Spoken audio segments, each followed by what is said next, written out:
Friends, நம்ம இன்றைக்கி cabbage fried rice எப்படி பண்ணுறதுன்னு பார்ப்போம். அதுக்கு நான் பாஸ்மதி ரைஸ் ஏற்கனவே வடித்து ஆற வச்சு வச்சுருக்கேன். இதுக்கு தேவையான கோஸ் இருக்குது, பட்டாணி, வெங்காயம், இஞ்சி பூண்டு, கொத்தமல்லி, பச்சை மிளகாய், கருவேப்பிலெல்லாம் வச்சுருக்கேன். இதில் மசாலா பொருள்லாம் இருக்குது. எப்படி செய்யுதுன்னு பார்ப்போம். எண்ணெய் ஊற்றிக்கலாம்.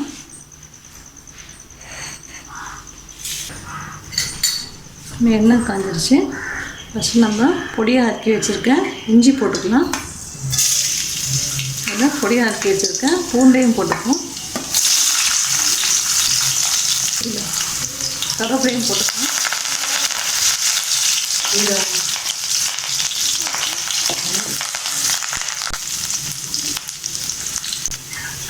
இந்த வெங்காயமும் பச்சை மிளகாவும் ஆட் பண்ணிப்போம்.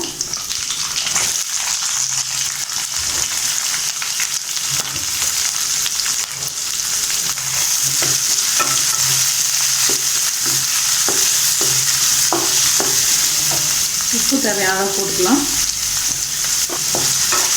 நல்லா வதங்கக்கூடாது. இந்த வெங்காயம் நல்லா வதங்கிடுச்சு. நம்ம கோஸ் எடுத்து ஆட் பண்ணிவிடுவோம்.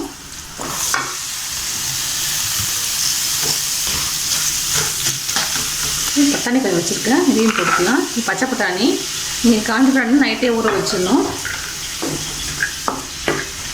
பச்சை பட்டாணி நம்ம அப்படியே கூட யூஸ் பண்ணிக்கலாம்.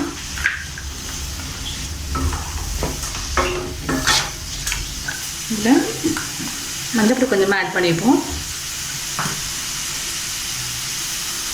கொஞ்சமாக கரம் மசாலா போட்டுக்கிறேன். இதோட மிளகாய்த்தூள் போட்டுக்கிறேன் ஒரு ஸ்பூனு.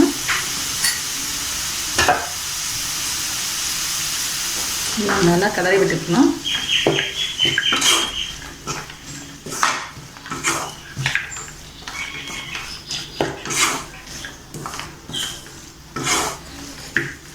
இதிலே கொஞ்ச நேரம் இதை வேகட்டும்.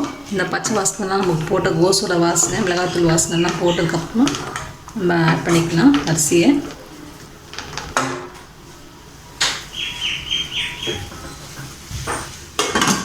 மூடி வச்சுருவோம், அப்படியே இருக்கட்டும்.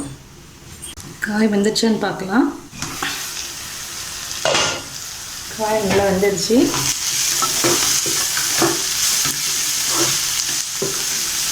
கொஞ்சமாக இதில் சோயா சாஸ் ஆட் பண்ணிக்கலாம்.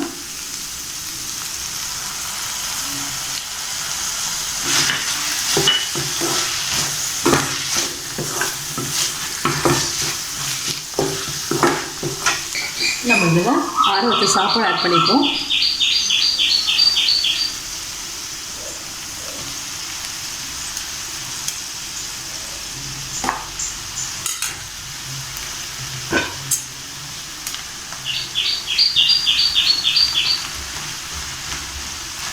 இப்போ இதில் மேலே மிளகுத்தூள் கொஞ்சம் ஆட் பண்ணிப்போம்.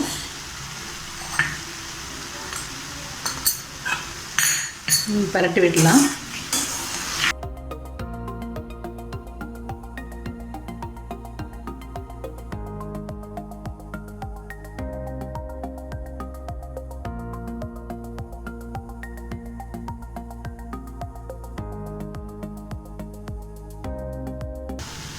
நம்மளுடைய சாப்பாடு ரெடி ஆகிடுச்சு. நம்ம கொத்தமல்லி இலை மேலே தூவிக்கலாம். இது ரொம்ப ஈஸி, நல்லாவும் இருக்கும், டிஃப்ரெண்ட்டாக இருக்கும் சாப்பிட்றதுக்கு. நீங்கள் லெமன் மேலே கூட மேலே புழிஞ்சு விட்டுக்கலாம். நல்லா அந்த புளிப்புக்கு அதை பற்றி தான் சோயா சாஸ் கொஞ்சம் போட்டுருக்கேன். அந்த புளிப்புக்காக நீங்கள் லெமன் மேலே மேலே போட்டுக்குங்க. நம்மளுடைய கேபேஜ் ரைஸ் ரெடி ஆகிடுச்சு. உங்களோட ரைஸ் ரெடி ஆகிடுச்சு. நீங்களும் அந்த ரெசிபி ட்ரை பண்ணி பாருங்கள். உங்கள் கமெண்ட்ஸ் சொல்லுங்கள். Thank you.